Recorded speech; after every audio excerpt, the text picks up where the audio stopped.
Hi, everyone. Welcome to the Super Feeler podcast. My name is Lori, and I'm super excited today to be joined by Molly, who is going to be sharing a little bit about her story of living with borderline personality disorder. And I have had many conversations with Molly in the past, so I know you are going to absolutely love her. We have far too much fun chatting every single time. So, Molly, do you want to just tell me a little bit about yourself, kind of your diagnosis with BPD, how'd you get there? Start from wherever you want. Sure. Hi, it's great to be here. Thank you. Yeah, we can start with the diagnosis. I was having a rough time in 2019, like end of 2018, 2019. I had my first broken heart and That'll do it. yeah, right. And I was in a severe depression and my family doctor didn't know what to do. And I had been on and off of different antidepressants and stuff. And finally she was just like, I'm just going to send you to a psychiatrist because this is beyond my scope of like mental health. So I was like, honestly, okay. Good for her. Yeah, it was great. And like this woman advocated so hard for me. Mm-hmm. I went to the place where I had already kind of started counseling and told them, my doctor wants me to see a psychiatrist. And they were like, oh, okay, well, we're going to leave you with a counselor for now. And then we're going to think about doing this. And, it was going to be like a 6 month to a year period if it even went anywhere. So I saw my doctor the next week and I was just like, yeah, I asked. And they just kind of said no. So she was just like, oh. And like, that's not how this is supposed to work. And she wrote an actual handwritten prescription with it, like basically a note just saying like, you will give this woman an appointment with a psychiatrist or I will come down there myself and make the appointment. And I was like, hell yeah. And she's this itty bitty tiny little woman and just like fire. I was like, cool. So they responded immediately to it. Like they terrified hooked me up with this guy. And by January of 2020, I had my first appointment with my psychiatrist. And he was amazing. Was that are you okay if I talk generally about location that you're in? Yeah, sure. Like sure. province? Okay. So was that in BC? Because you're in British Columbia, Canada. Okay, cool. There's international listeners, so I always say British Columbia instead of BC because otherwise they have no idea what we're talking about.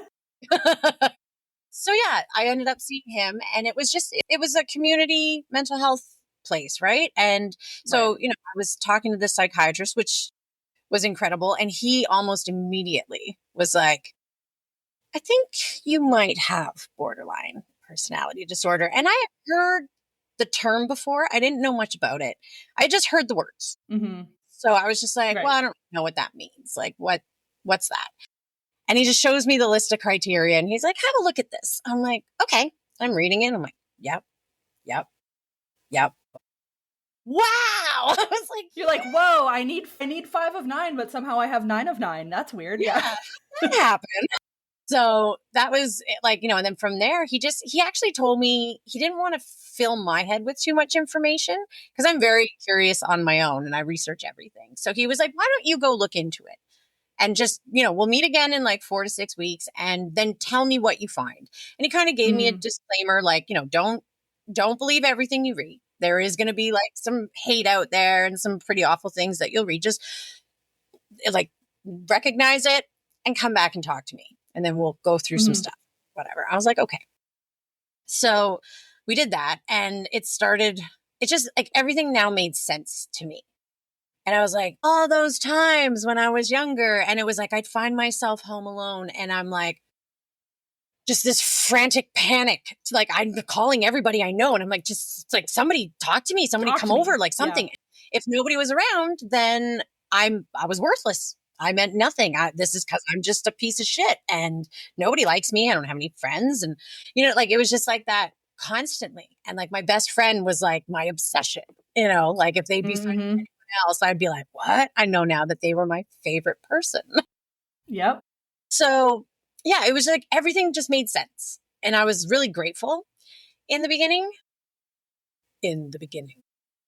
And it wasn't until I started looking more into it and more. And Google took me to like some online chat platforms. Mm-hmm. And I started like Quora, reading, right? Yeah. Yeah, you're really big on Quora. Yeah. Yeah. And so I was reading about other people who had borderline, and I was like, this is really cool. Oh my gosh, me too. Oh my gosh, me too. Oh wow, me too. And then I started reading like the disgruntled exes Yeah. of people with BPD. And I was just like, Ugh. wow. And they're like, they're all liars. They're this, everybody cheats. They're malicious. And I'm like, that is not me. Like, that is so Mhm. not me. But it was hard reading that, like so. Yeah.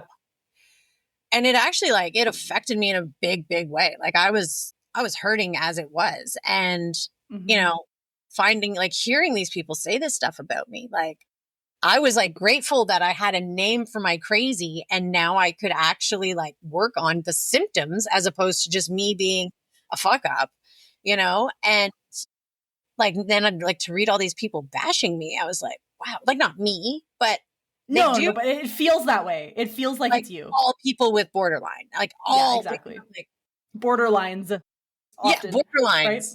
And I'm like, Yeah. my borderline. I'm like, oh, I'm Yeah. like, please don't put Yeah. possession on it. That's bizarre. But yeah, so even to this day, like now it's 5 years later and I'm still pretty active and fighting the good Mhm. fight.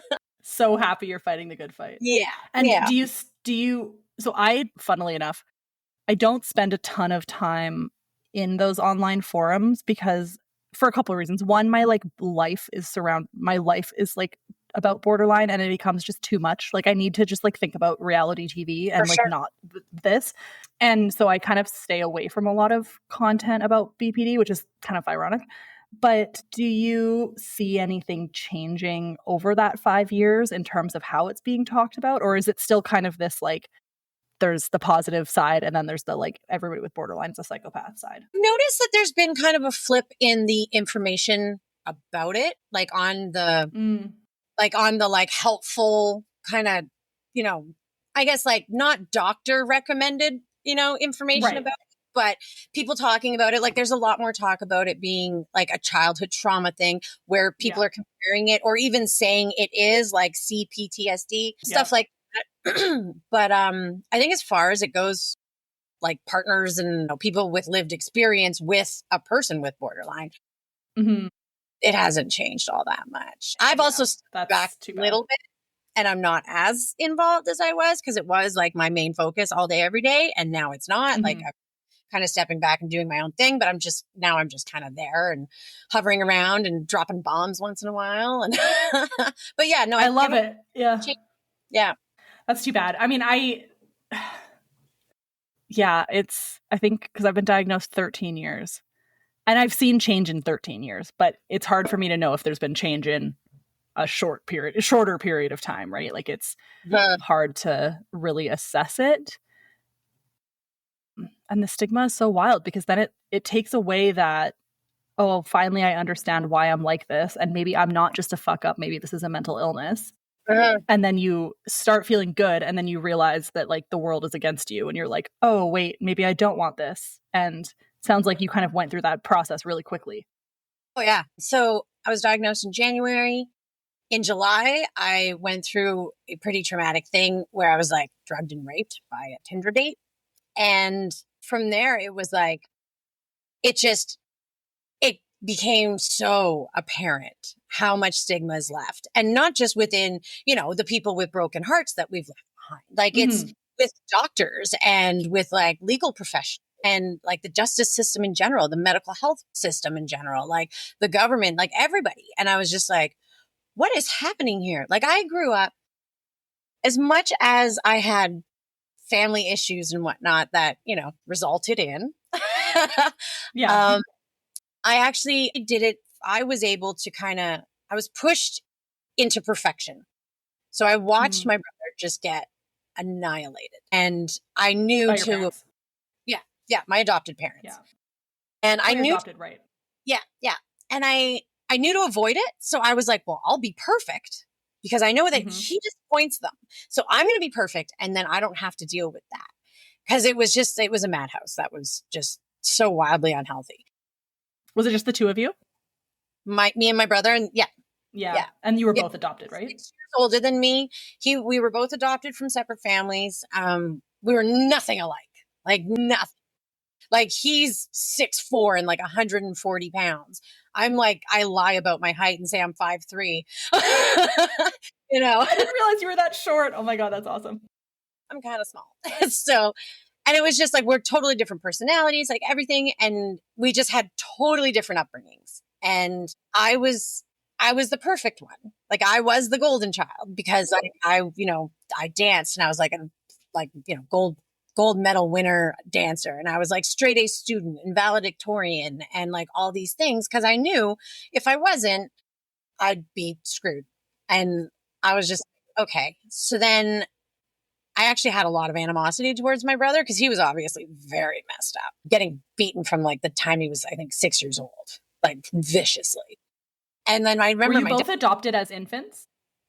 he was a year and a bit, I think, or around a year, somewhere like that. I was a baby. And I actually just found out that my whole adoption story, not the whole thing, but a nice little chunk of it was like a lie.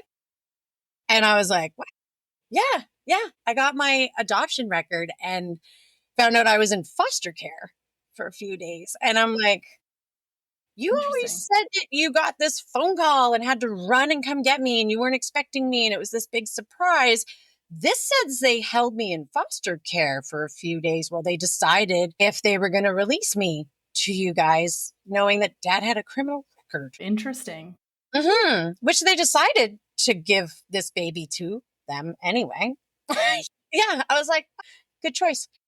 And like putting the things together, I was like, you already knew that that dad was beating your son that you did, years earlier. I was like, so this is kind of just strange. So that's been something I've been kind of dealing with. And I do think that like there is, even when you're that young, there is abandonment through adoption, even if you don't notice, like even if you aren't like cognitively aware. Like I've heard stories of people being adopted many times now that have BPD, and it always is like there in the back of your head that the first people that birthed me abandoned me for whatever reason. Yeah. And you can logically make sense of it. Like, Yeah. my parents were always very open with me. There was never a moment where they sat me down and were like, listen, you were like, there was never that moment. Like, I just always knew it was just general knowledge. Like, it was never hidden from me. And, I was told that my parents were very much in love and they wanted to get married, but they were too young. And, this was just better for me and blah, blah, blah. So, and the adoption agency actually sent like a little story. Like they wrote a little like story for me about them and kind of filled in with like, my parents, their parents, their parents, and then siblings. I think their siblings, maybe the next level up siblings too, of like hair color, eye color, height, weight, if they died of anything like, serious that might be hereditary, hobbies for my parents. So that was like really cool to have and like be able to kind of connect with that. So like logically, I'm like, okay, well, they were 16. Like, this is just what they did. It's probably a better idea. But still, it was like, I remember sitting in my room and I was on the top floor of the house and I'd just like stare out the window. And it was just like a little like Disney motion picture moment. And I'd be like gazing out at the stars and I was just like, where are you? Like, why haven't you come to look for me yet? I'm like, you're old enough now. Like, come find me. Cause like, I hated where Have they? Have you met them? Tracked her down. Okay. And 24 years, I found my mom and she's just, oh my God, like she's amazing. And it's funny. Like I messaged her on, I think it was Ancestry. So first I connected with my half brother and I'm like babbling away like a crazy person. And I didn't want to say like, I'm your sister, but I'm like, you really need to read the information about our connection. Like read it. Like look it up and read it. Like read it. Yeah. And then he just ghosted me because my messages got too long. Were you too intense? Right.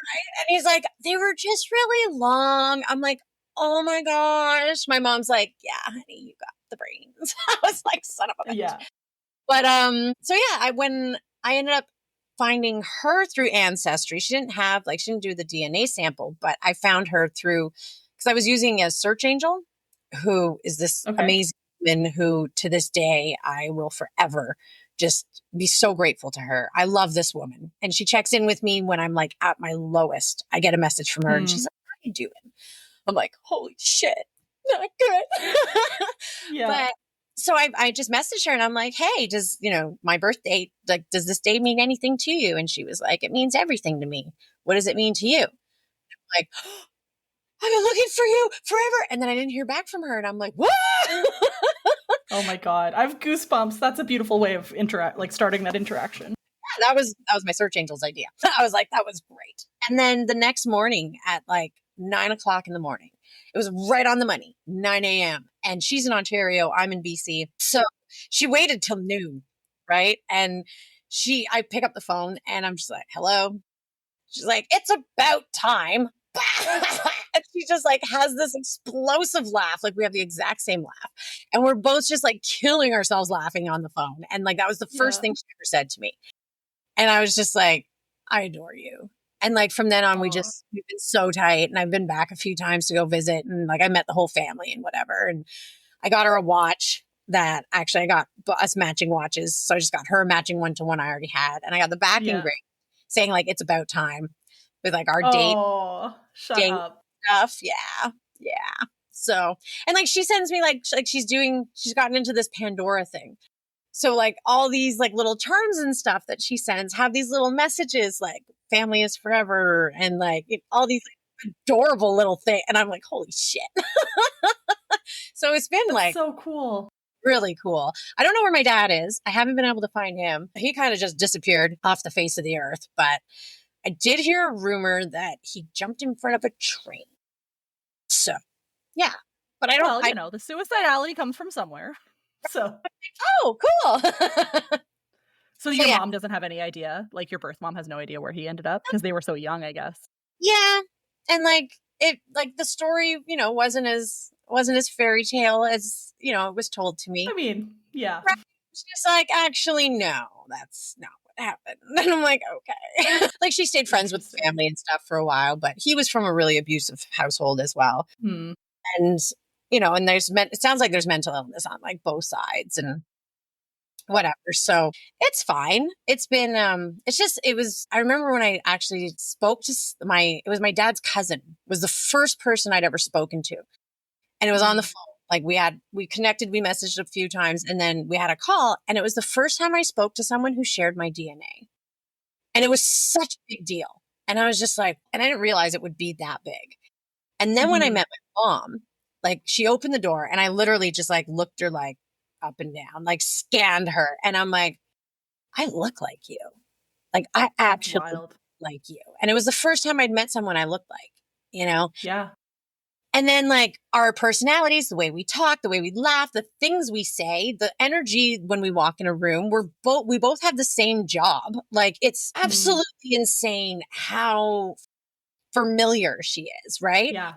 And I had no idea that DNA actually moved those parts of us into like our offspring. Like I was like, I figured like, I want to know what I look like when I grow up. Like was my whole point, right? And then I was just like, wow, like I'm literally you. Like I am you. And it's so crazy. Growing up, I only grew up a half an hour away from her, but it was like, never met her. And we are literally the same person. It's so bizarre. That's so cool. Yeah. So what about your like adoptive parents? Like what's the situation there now? Because it sounds like that was not a great childhood. That's a little estranged. So after the assault, I did not want that to define who I was.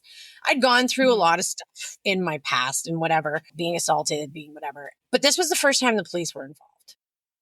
Yeah.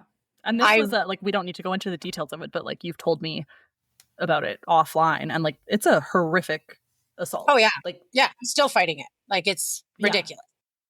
And so it just like propelled me to really just like focus on therapy. And like, I was using all the resources and I was in it. And like, I think I did 500 hours of therapy in like 3 years. And like, oh my God. Yeah, I was like, that sounds exhausting. Yeah. It was. And like my whole schedule was just therapy stuff. Like, thank God I worked from home and whatever. That was cool. So going back and looking at all of this and trying to dig up all the trauma stuff so I can like let go. And it really started making sense to me what was going on with like my parents and the abuse that I actually endured there. And I always thought that me and my mom were really tight. Like we were super close. I could tell her anything. And like I did tell her everything. But then it like started becoming apparent to me just through, therapists and counselors and whoever asking questions. And I'm like I would tell her something, but she didn't necessarily do anything about it. She didn't get mad at me, but she never did anything. Like I told her I was, my babysitter was diddling me. I told her when I was like 7-ish and she just went, okay. And then it was her friend's son and her friend was still coming over all the time and whatever. There was no change in any of that. And I was like, yeah. Okay. And like, I tried to commit suicide twice when I was like 19 and 20. She met me. I woke up in the hospital and I just remember opening my eyes and like the nurses were being really mean to me. And I was just like, why are they being so mean? Like, cause she was there and she's like, shh. And I'm like, this wasn't like by accident. I'm fucked up right now. Like, why are they being so mean? And she was just like, shh, don't say anything or they'll put you in the psych ward. And I'm like, okay. And then I did it again the next year. Like she never mentioned it again after. Like she just, okay. She just like, could not deal. Yeah. Yeah. But like, she's the first person to judge, like say you had a kid and you were going through a divorce and your kids are having a hard time. She'd be the first person to be like, oh, she needs to get those children into therapy. I don't know what her problem is. Like, you know what I mean? Like she's just this always like gloating about how great I was and how it was like because of her and what she had done to make me so awesome. And she just like pranced me around like a little statue, like a trophy. Right. And when I started kind of going downhill, like in my, rebellion stage, whatever, she just like she had wanted nothing to do with, kicked me out. And I was just like, what? Like, I went from like, you're everything. Like the woman was obsessed with me. I went from that to like, get out of my house. And I was just like, what? And I was just like on my own. Sounds like she might have some problems with splitting too. Yeah. Interesting. So, and that just all sounds so invalidating. Yeah. Even if you're our parent and you don't know what to do, you can at least be like, I don't know what to do, but thank you for telling me. What do you need me to do? Or something, like say anything. It's like all these, like the silent treatment that she gives me when she's upset with me. Like she'll just totally block. Like I haven't spoken to her in over 2 years now. And then I get a phone call like, I've been trying to get a hold of you, blah, blah, blah. Your mom's in the hospital. And I'm like, what? And they're like, what? Like, you didn't tell me you changed your number. Like, she doesn't even have your phone number. And I'm like, yeah, she does. Like, of course she has my number. Like, even though she wasn't talking to me, I still made sure to call her. Like, and I was like, hey, note the number that I'm calling from. Like, this is my new number, whatever. And she just, and I hate to say it, but I'm like, I talked to her for a few minutes and I was just like, you're so faking it. Like, yeah. I was like, and I know that it started from somewhere and she ended up in the hospital. And I know that she was just having a hard time and like really wanted to smoke, And I think she just she let it go a little too far. And she was like, and then she just like dragged my name through the mud after. And nobody will even talk to me now. Like, and like, it's insane. She wants nothing to do with me. And I'm like, okay. She got pissed off when I found my birth mom. Right. That took the attention away from her. Yeah. And I told her like several times, like as soon as I found her, I was just like, listen, like, I bet that this is upsetting for you. Like, let's talk about it. I'm fine. No, I'm fine. And I'm like, right. You don't need to be fine. Like this fine. Big. Yeah.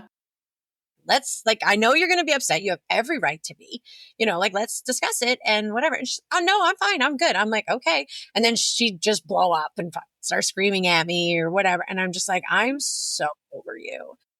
And it wasn't like, even after I told her, like, I got raped, I couldn't tell her for like 6 months because it was during COVID and the flights were shut down. There was no way to be with me. And I didn't want her knowing that I was going through all of this. Right.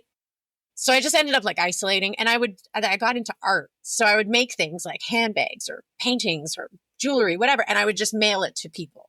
So that was like my communication to them. And I sent her something and like whatever. And so I ended up telling her, I called her friends first and I was just like, hey, are you guys available? Because I'm going to be telling my mom something really like, pretty shitty. Awful. And I just want to Yeah. know, like, I can tell her, feel free to call them. They're waiting for you. And I'm like, she has my permission to tell you anything she wants. I didn't tell That's them. really awesome of you to do. Well, I wanted her to be protected, right? Like to have, Yeah. and I told her the same thing. Like I was like, feel free to call them. They're waiting for you. You can tell them anything. I haven't told them anything, but you have my permission. They know that they can hear anything that they want to hear. Like it's okay. Like you guys all have my consent. And she never called me again after that. Like I didn't hear from her. And then it was like a year and a half. So you later. did tell her. Yeah. And then she just kind of was like, oh, and then left. And then that was it. Yeah. I might've heard from her once, maybe. And then it started this whole awful spiral of everything. Like people all of a sudden were like, ooh, you're a victim? Oh, I'm going to just take advantage of you. And I was getting pounced on by everything. And I was fighting an eviction, fighting everything. And like the girl across the hall who had been like my COVID wife, like turned on me and like was trying to get me arrested and like evicted. What on earth? She was like some weird jealousy over this dude. I'm just like, oh my gosh. So I ended up trying to kill myself again. And I end up in, and I actually went to the psych ward this time and I was like, this is not sad. You're like, wait a minute, they can help me? I'm like, these people are actually trying to help me. Weird. Yeah. And I called her from there just to let her know like where I was and stuff. And she was like, oh, okay. Never heard from her. That was it. I was like, okay. And I'd reached out a couple times and just like, yeah, hi. I'm like, okay. So then I was back home again for a visit. And it's like she set things up. And I started recognizing it more and more. And she would literally set things up so that when I went home, I'd have my plan of like, I'm going to see this person this day, this person this day, da, da, da. So when it came time for like our legit like date night kind of thing, like I'd see her and talk to her throughout my visit. But like when it came to our time, for some reason, and she'd done this last 4 visits, she was just something would be there to blow up about.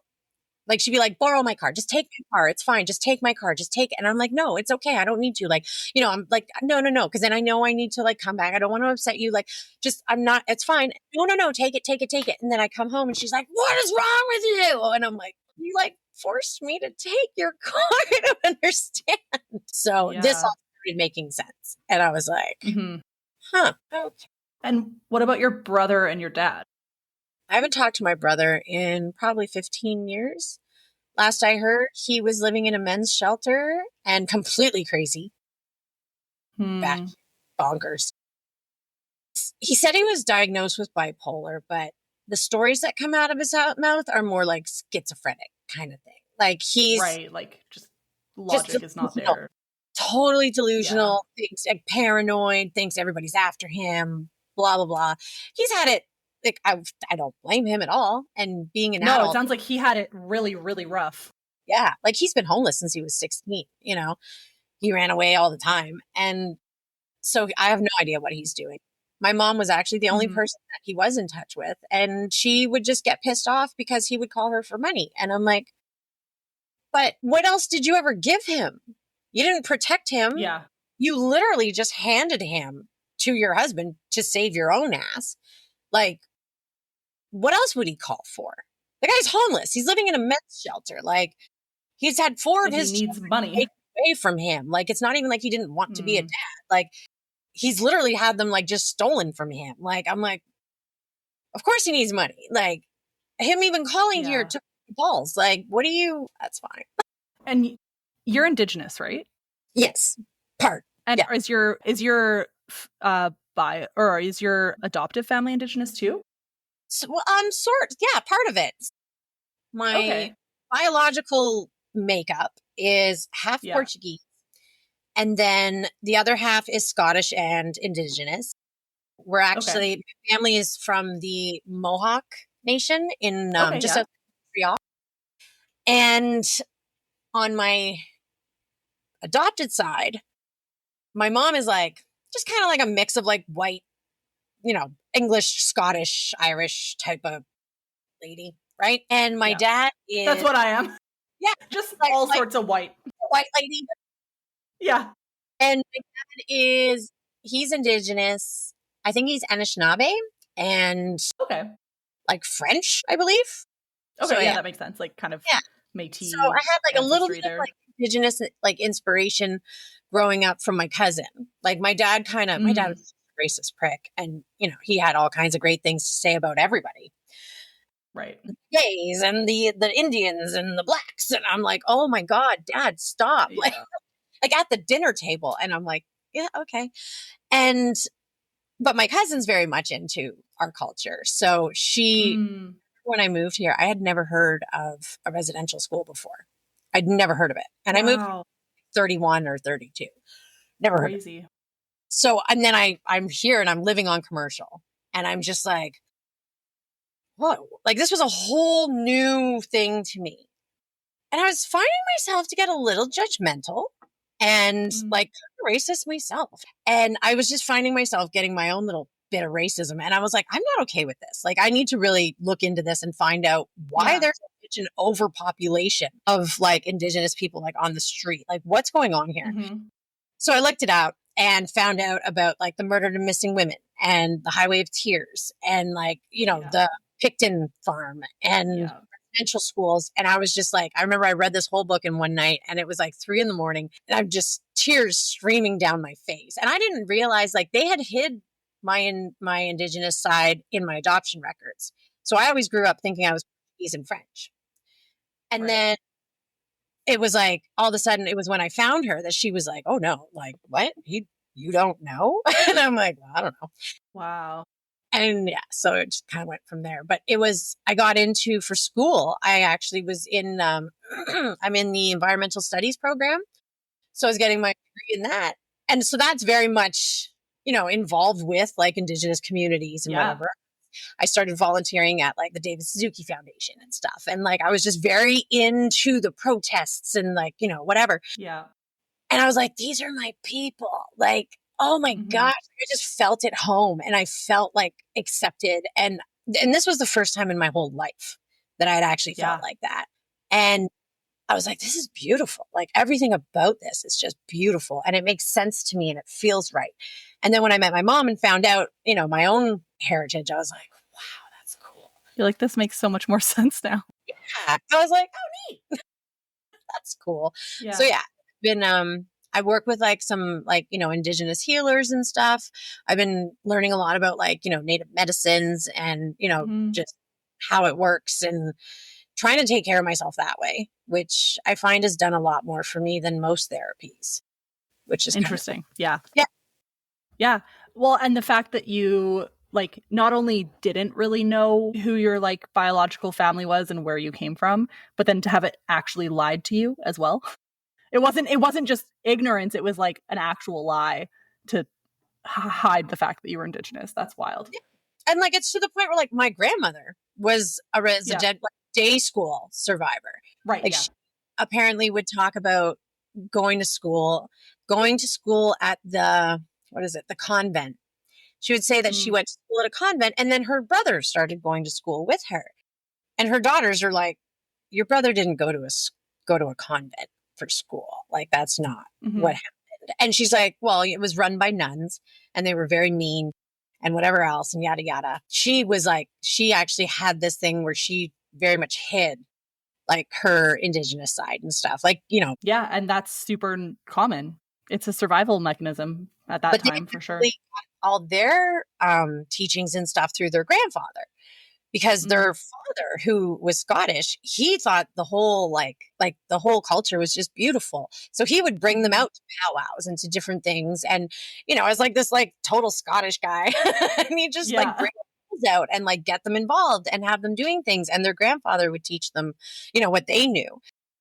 So yeah, it was really cool kind of finding out and tracking Mhm. the whole life back and stuff like that. So I'm still working on it, but yeah. Yeah. That's really cool though. I love that.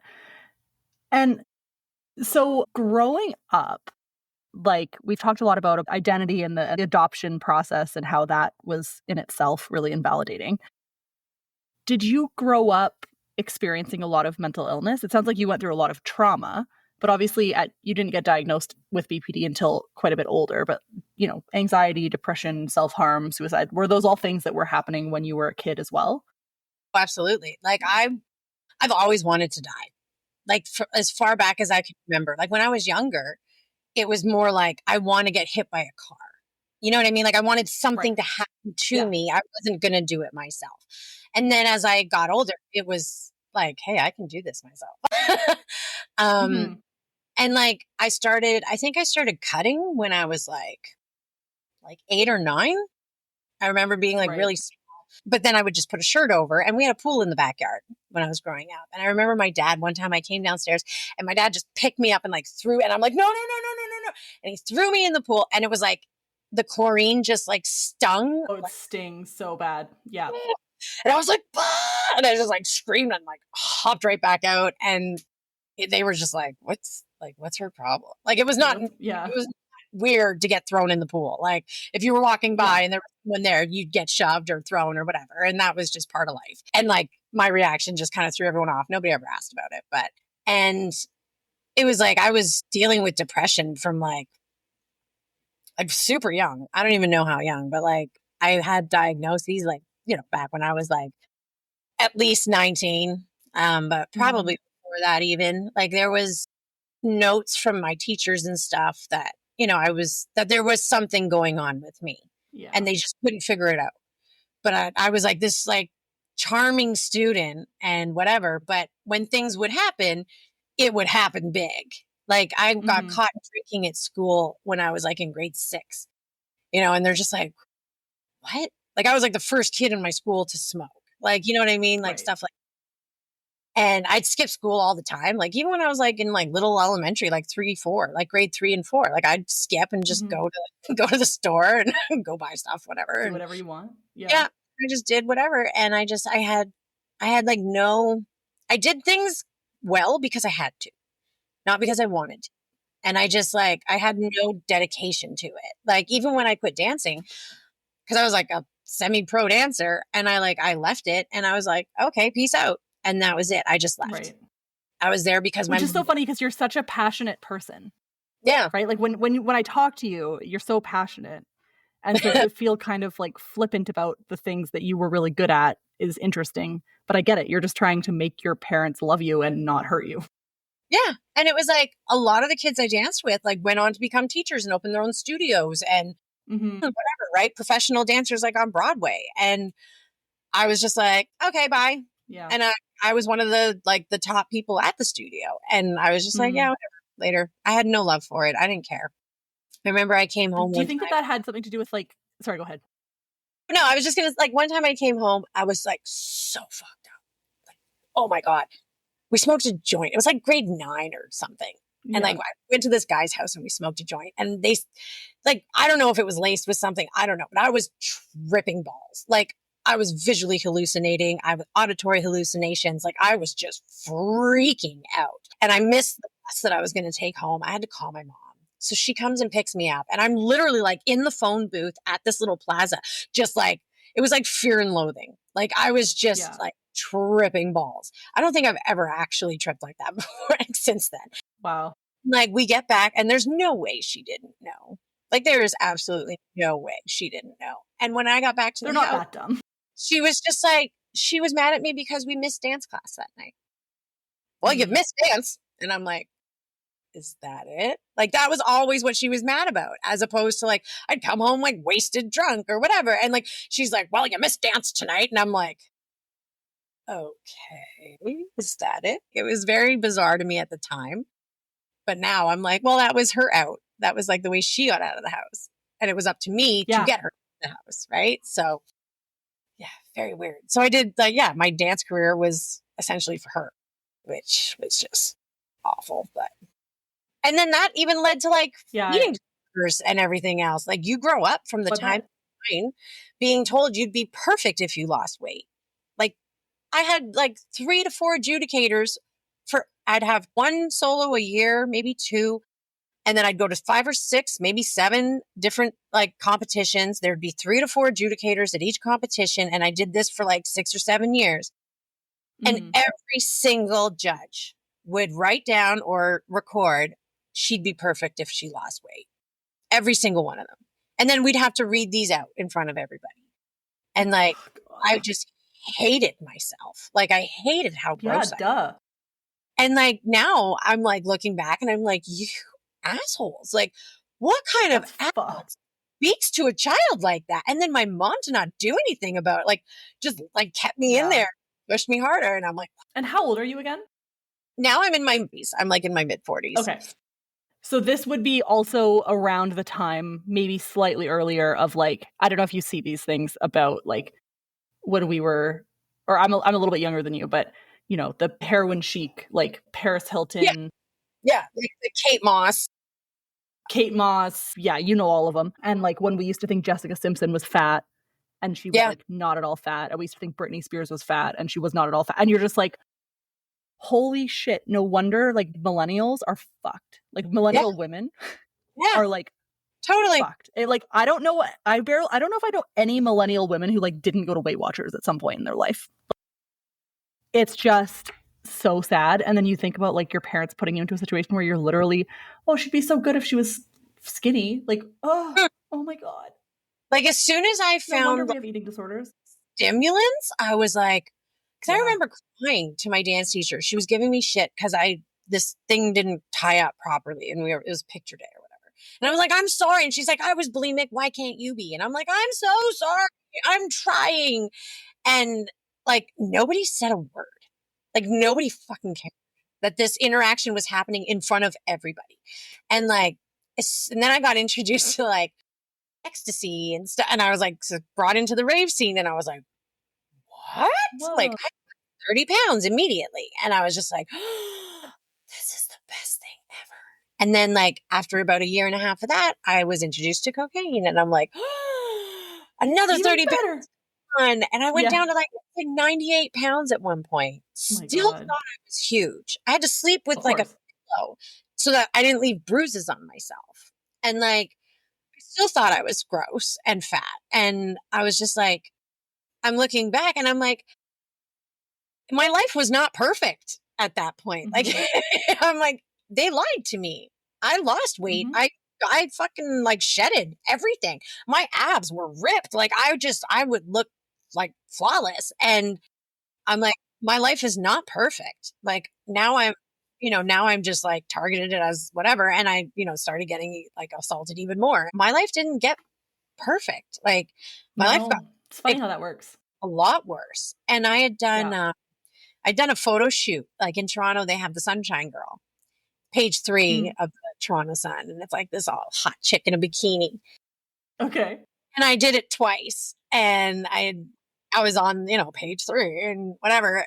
And I just remember being like, this isn't like, I have this whole fucking like photo album now. Cause they give you a bunch of pictures, right? Like I have a bunch of 8x10 professional shoot pictures, right?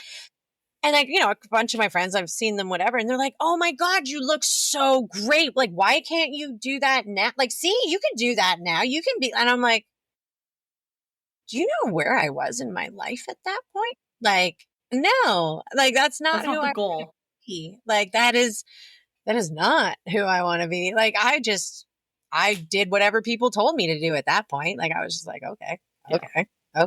Cause I was terrified of everybody and I deserved nothing. So I had no self-respect. I had like nothing.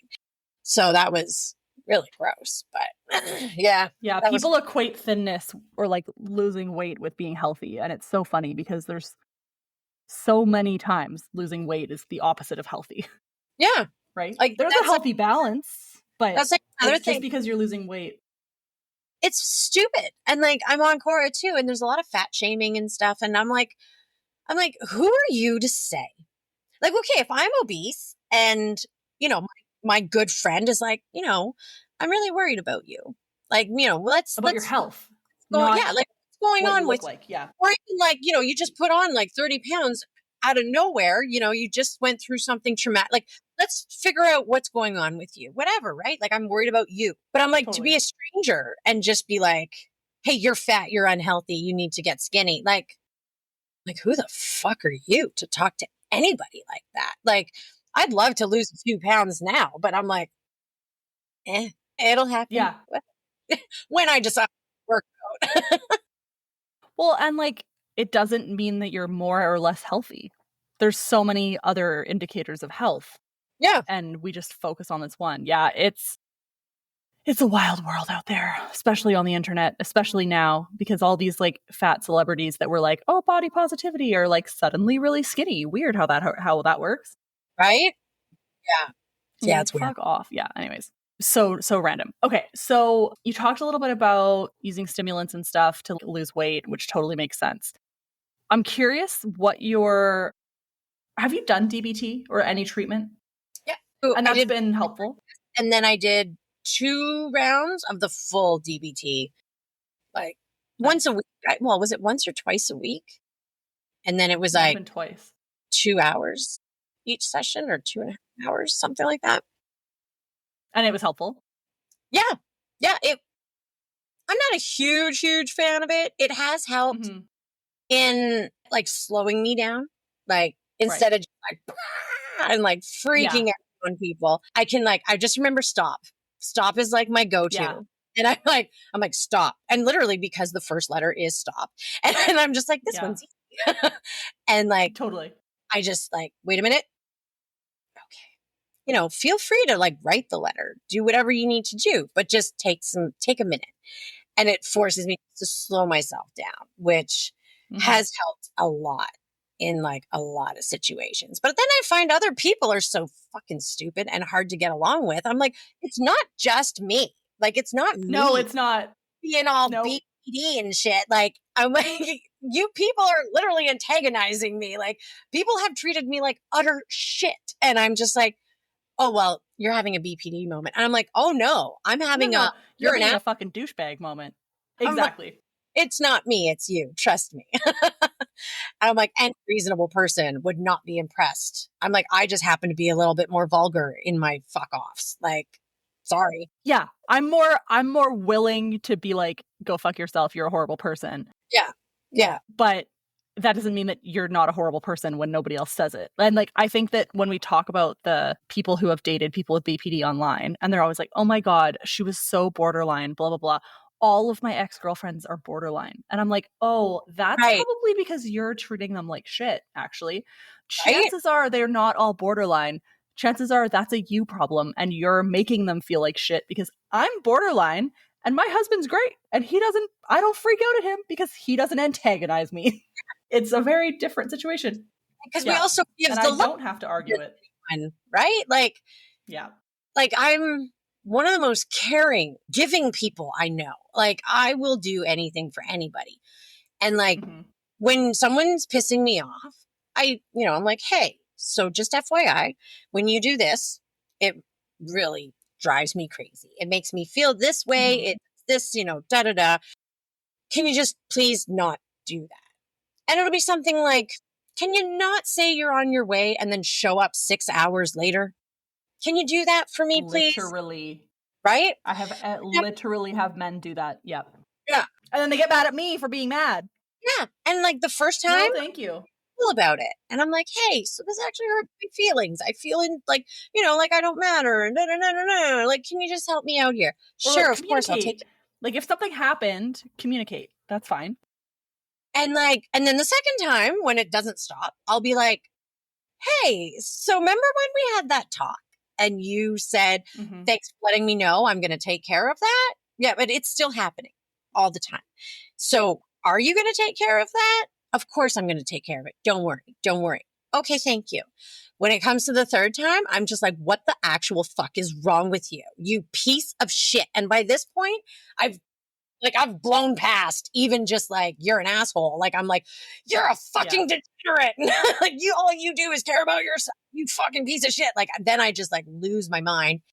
And they're like, oh, look at you. You're so this, you're so that. And I'm like 2 months ago, when I first brought this to your attention, you were praising my ass for being so like mature about talking about my feelings and being able to Yeah. like what I needed and why and being diplomatic about stuff. I'm like, now all of a sudden I'm like this horrible person because I'm mad at you. I'm like, oh, Yeah. Or you were stoked that I had borderline because borderlines are great in bed. And Yeah. now suddenly you're mad at me because we're not having sex right now. So weird. Yeah. Hmm. Yeah. Yeah. Yeah. Yeah. It's like And believable. obviously, like, you were assaulted on a Tinder date, which is awful. And like, that's just horrible and so scary. But you've been kind of dating-ish before and after that. I'm sure there was a break. Oh, yeah. Yeah. How much does that mess with your emotions? Oh, geez. I was in fight or flight for 3.5 years. Solid. Because it was like I mentioned, it was just one thing after another, after another, after another. And people were just turning on me. Like people I trusted. Yeah. And like, it's And just the systems that you were supposed to and the be system, supported by. Yeah. the cops and the crown, and like the cop like that showed up here uninvited to take my statement was like just a prick. And he literally kept saying, "So you woke up to this man having sex with you?" And I'm like, "Yeah," like, cause I blacked out. He spiked a drink. I was out. I woke up, Yeah. and he's like, "Oh, and then you had consensual sex." And I'm like, No. "No, that's not how it works. No, I woke up and he was still raping me." Okay, yeah. So, like, but you consented to it. And I'm like, "Well, no. I woke up naked, wrapped, like, my arms pinned by my sheet. So nothing I really did at that point was consensual." Yeah. And I'm like, and I had And to like, literally repeat this 3 times to him. And I'm just like, "Are you fucked? Like, yeah. what's Yes. wrong with Yes, you?" the answer is yes. Yes, right? Anybody asking that question to a rape victim is fucked. Yeah. And like, Guaranteed. so was there any flirting or like, sexual innuendo? And I'm like, no, absolutely not. I No. was passed out. Yeah. And I was like, actually, he came in to kiss me after I had this drink. Like he just tried for the very first time to like do anything that wasn't just purely platonic friend, haha.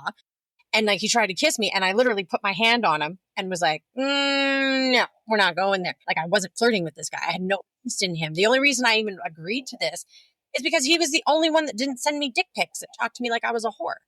So I was just like, cool. Yeah, let's have a, why not? And like the cop actually went back to his supervisor apparently and reported that I was flirtatious. And I was just like, "Oh my fucking God. Oh my God. Oh my God." So then he went back and said that I was too flirtatious and I made him uncomfortable and maybe they should have someone else on my case. And I'm just like, wow. And it was funny because he had put me in such like defensive, yucky place with that whole like 3-hour interview that he didn't record. And I'm like, it was his job to record it. He knew it needed to be recorded. I didn't. I said I didn't even want to come to my house. He just showed up. I'm like, and then he didn't record it. And then he lied about everything that wasn't recorded, but everything else that I said that could be proven easily, it was right. I was like, because I'm like, but everything that I said about our conversation in my house that he wasn't invited to, he just said, "Oh, no, I don't recall that happening." And I'm like, okay, this interesting. And like, just hearing this whole, like, she's flirtatious, I was like, Yeah. how fucking dare you? Like, Yeah. The victim blame of that is. first of all, why did this cop show up at my house when I clearly told the call taker? Because I called just to ask, like, what happens when someone reports? Like, what happens after that? Like, what are the steps involved? Because I'm like pragmatic. I just needed an idea of what was going on before you decide what you're going to do. So she tells me, and she's like, "Are you reporting?" I was like, no. I'm. I just was looking for information. Do you want me to send an officer over? I'm like, nope, no. I'm good. I do not want an officer coming to my house. I will call back if I need to. Cool. She's like, "Great, thank you." And I'm like, "Thank you. Have a nice day." Great. And then like within the hour, there's a knock at my door. Like he didn't even buzz up. He bypassed the building security and just showed up at my door. And I was like, which is terrifying after what had just happened. Kevlar vest, a fucking Glock on his hip. And I'm just like, what are you doing here? What? Like I was just freaked right out. And like the audacity of sending a man alone in I was just context. Dude, I don't want you here. And he's like, "Well, would you prefer a female officer?" And I'm like, "No, I don't want any of you here." Like, you're not supposed to be here. Get out of here. Like, and he's just like, well, do you want victim services? And I'm like, no, I don't want any Leave. of it. And he just wouldn't Yeah. leave. And then finally I was just like, okay, fuck, come in then, I guess. Like, okay. Like, and then he's like, oh yeah, she invited me in. And Well, not really. I'm like, that's not, again, not how it works. When there's a power thing going on, like huge power dynamic. I'm like, I'm in the middle of like trying to process the fact that I've just been raped for 24 hours. And then you're pushing yourself on me. Like, and it's just been ever since then, it's been like I'm actually dealing with now, I'm taking the crime victim assistance program to the Supreme Court. And Oh, wow. it's like, I'm fighting their decision. I'm looking for a judicial review. And like, just this whole process, you know how many people haven't done this? Like, I'm literally training victim services people on how to do this. Like, no one's ever seen this happen before. And then like looking it up on CanLII and stuff, there's about, 5 or 6 cases where this has progressed to this stage. And that's it. Like, literally in the entire system. And I'm like, that's kind of crazy. No lawyer would accept me. Like, I called 30 different lawyers and talked to every single advocacy, nonprofit, legal assistance, whatever group. None of them would help me. They're like, that's not Why? Well, because I'm going against the government, and they're all government. It's just too scary. Yeah. So I even messaged the attorney general directly. And I was just like, hey, I noticed that in the Victim of Crime Act, Section 3 says that the victim is entitled to legal representation. I'm like, so can you help me? And they're like, legal representation during a criminal prosecution, so it doesn't actually like apply to yours. And we represent the government, so we can't represent citizens or even offer legal advice. And I'm like, They're like, but it's within your right to file that petition yourself and represent yourself in the Supreme Court. I'm like, cool. So you're right. My rapist was never actually charged. I'm like, however, if he was, I would get legal representation, but so would he. Isn't that correct? And yeah. Okay, great. I'm like, and as much as you like represent the government, you're referring to the government that I voted for, the government who represents me. Is that who you're talking about? Because I would have thought that it would have been very important to you to have me represented properly so that it was an even discussion over someone made a mistake. Someone fucked up. Don't you want to help hold your branches accountable for what they do to your citizens who vote you in?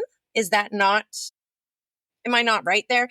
I'm like, and thank you. I'm grateful for your misguided confidence in my abilities, but yeah, you're like flattered, but also like, am I really going to get a fair treatment when I represent myself in front of a Supreme Court judge against the legal branch of the Attorney General? Like, is that, I'm like, I'm sure you guys are like, I am no match for your endless amount of talented lawyers. Of education and power.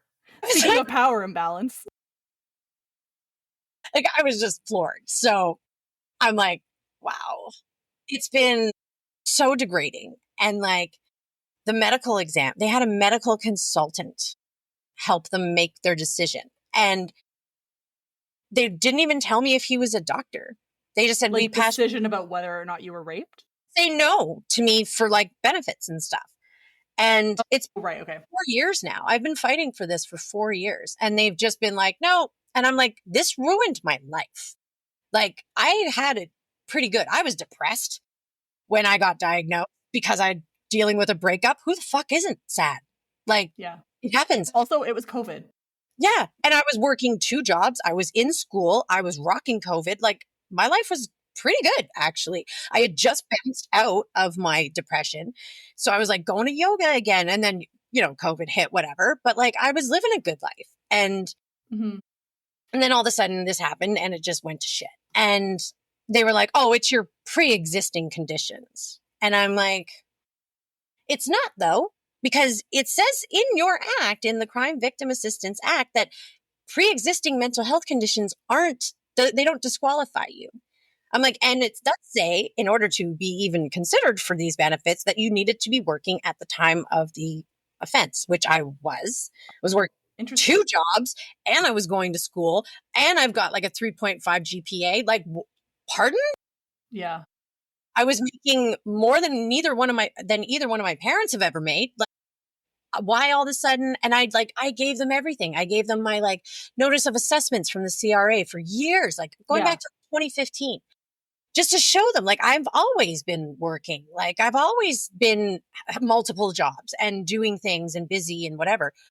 And like, just, it was like, and then the guy, this consultant used the term, my unemployability is due to my chaotic lifestyle. I'm like, is that a medical term that you've used there? Is Or that is that just fucking straight up BPD stigma? right? Exactly. And I'm just like, they're like lifelong mental health issues and chaotic lifestyle. And I'm like, uh huh. Okay. And I'm like, this is because I have the borderline tag on me. And I'm just like, how dare you judge me like that? Like, this, first of all, I had to ask, is this doctor even a doctor? Like, it's a consultant. I'm like, is he an actual medical doctor? Is he held to an oath to protect my privacy? Was my file transmitted to him in a safe and secure way that I can trust is not going to be like released into somewhere else? They didn't answer any of that. I got his name. That was it. I looked him up. The man graduated from medical school in 1970, like years before I was even born. And I'm like, that puts him around 80 years old ish.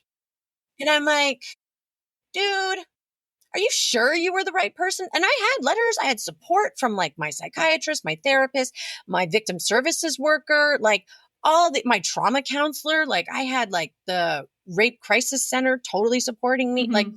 and I'm just like, what the fuck are you talking about? And then you're taking this chooch's like his opinion over all this other stuff. It's been Yeah. completely People that insane. actually know you. Yeah. Yeah. So is it for the victim services stuff? Is it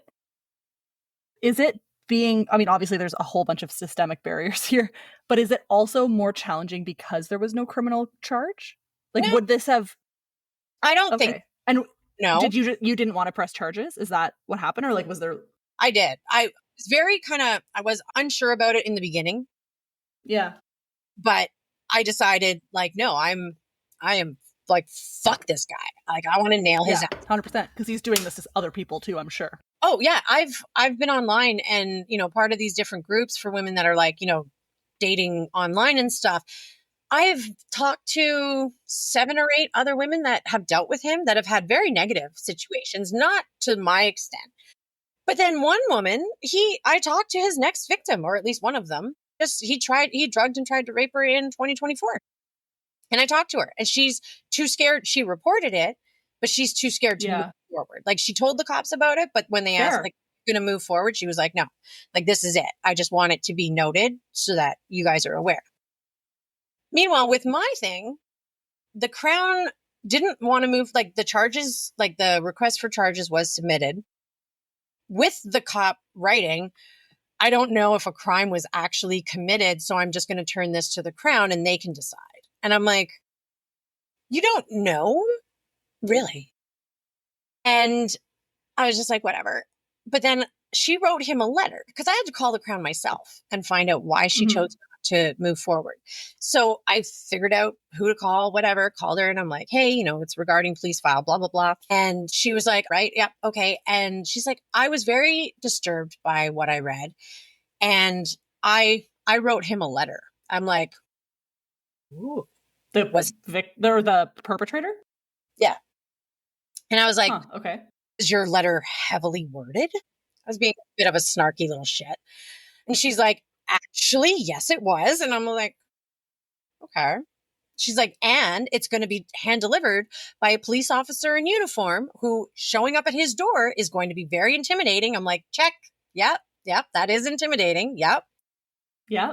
So then when I reviewed, I was like, okay, all right, I'm going to accept this. Thank you. And I felt a Mhm. little better.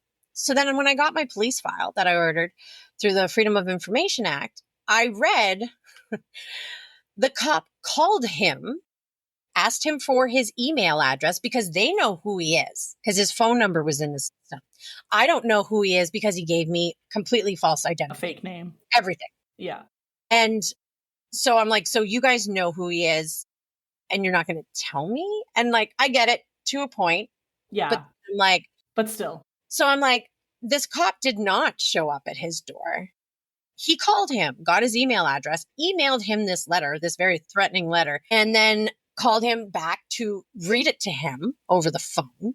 And I'm like, so you don't even know if he lives at the address on his license. Like, you don't know that he lives there. Right. Yeah, totally. And he was already in your system. So why was he in it already? And then when this other woman comes forward, I'm like, I even called the Crown and I'm like, so Now FYI, what? like, he's done it again. So what are you going to Yeah. do? And she's like, oh, well, it's up to the, RCMP, how they deal with it. And I'm like, so the letter meant nothing. And you knew that. And he knew that. But I didn't know that. I was the only one who actually thought that this was somewhat of a solution. Interesting. I'm like, weird that he tried it again, though, isn't it? Yeah. It's funny. It's almost like we could have prevented this, but that's cool.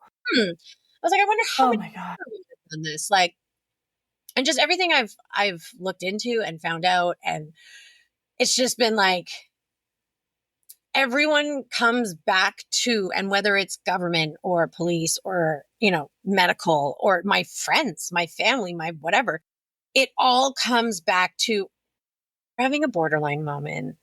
You might want to take a minute. And I'm like, are you fucking for real?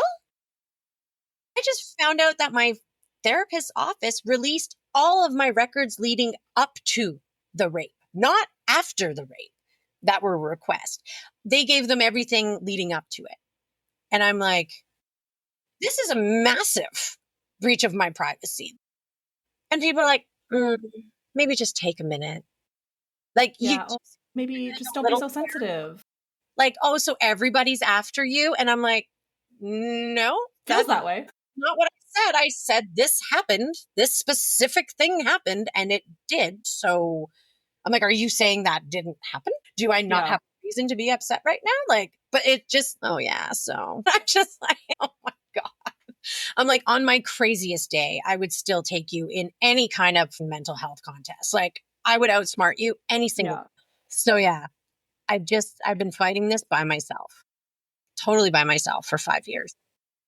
I had the support of some really good therapy, like therapists and counselors. That's all gone now. Their time is up. They can no longer offer me service. Right, because they were all like funded. Yeah. And now I'm like dealing with the last couple appointments I have with the one counselor that was awarded by CVAP. And I have like 2 sessions left with her. So I've just been like stashing them away. Like, I'm like, I don't even want to use them.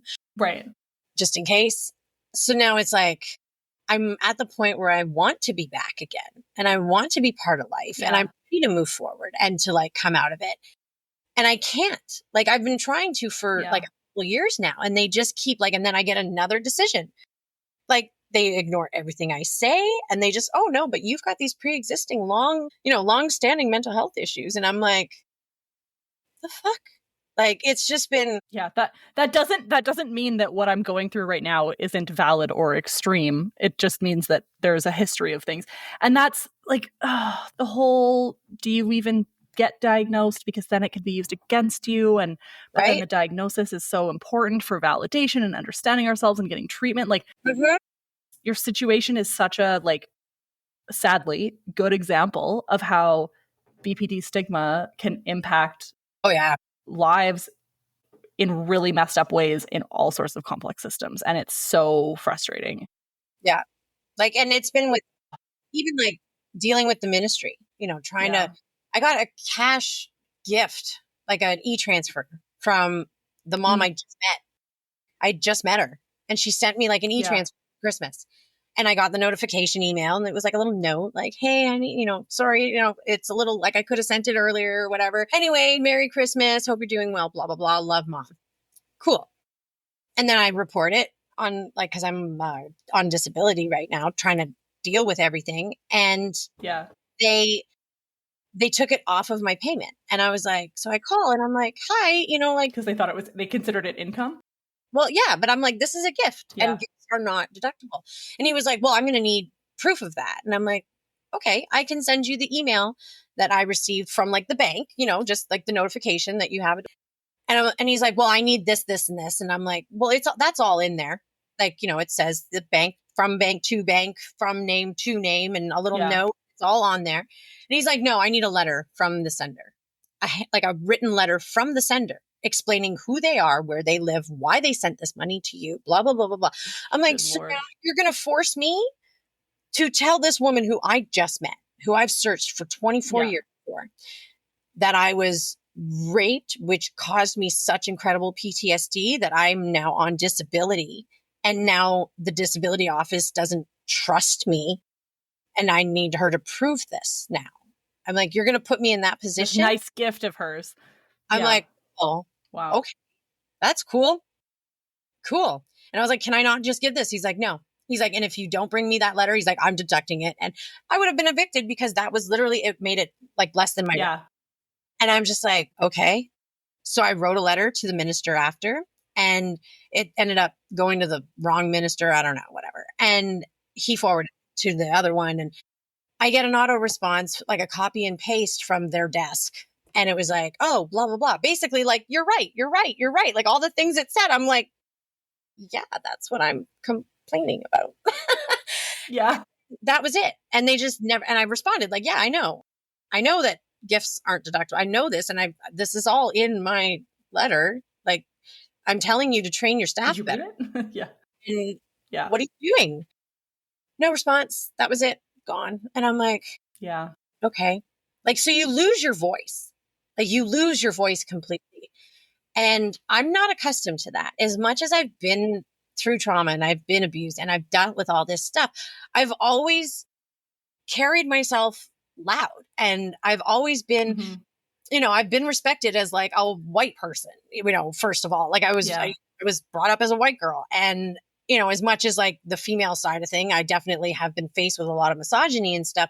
I still was a professional. Like I was a business professional. So going up to my dentist or to the bank, whatever, I got respect. I didn't need to fight for it. Yeah. Now it's like I have people fucking me around all the time and not listening to me and not caring about what I have to say.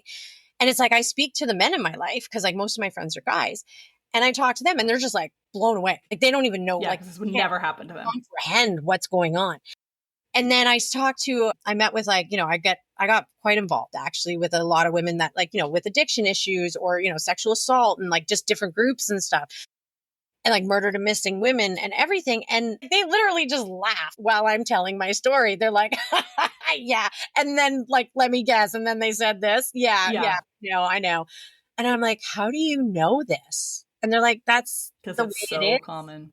And I'm just like, this is normal? Like, this is how people live their whole life? I'm like, this is unacceptable. Like, I'm coming from a place where at least I have a safe place to be. Like, I'm not homeless. I'm not in a shelter of some sort. I'm in my own apartment. I've got my tech stuff. I've got my laptop, my printer, whatever. Like I've got an education. I've got these resources that I can pull from. And I'm like, I can't imagine being in a less okay space and having to not fight speaking English. Like, can you imagine? Right? Like, yeah. How would anybody else fight the system like this? So I'm like, okay, fuck it. I'm going balls to the wall and I'm just doing it. And I'm just going to demand that someone listen to me. And that's kind of what I'm doing. And you do a good job of it. I mean, you are like a strong voice against systems that are really, really messing with you. And not messing with you, but they're just like, not because it's you, but they're just so fucked. Yeah, they're systemic. And it's like, and I'm just like, thank you. It means a lot. Cause I'm like, it's so hard. Like, I'm just like. And exhausting. Yeah. Thing is out there. And like, when I read, I finally got a lawyer. I'm talking to a lawyer who has agreed to review my file. And, if he thinks it's good, he may move forward with me with this Supreme Court thing. And like, forwarding him the information, like my submissions to CVAP, their decisions, and that's really all I gave him. I didn't give him any of the supporting evidence or anything like that. I just gave him the main letters. Yeah. Like I had a full on like meltdown after, like it was so hard handing all this incredibly personal information about To a myself stranger.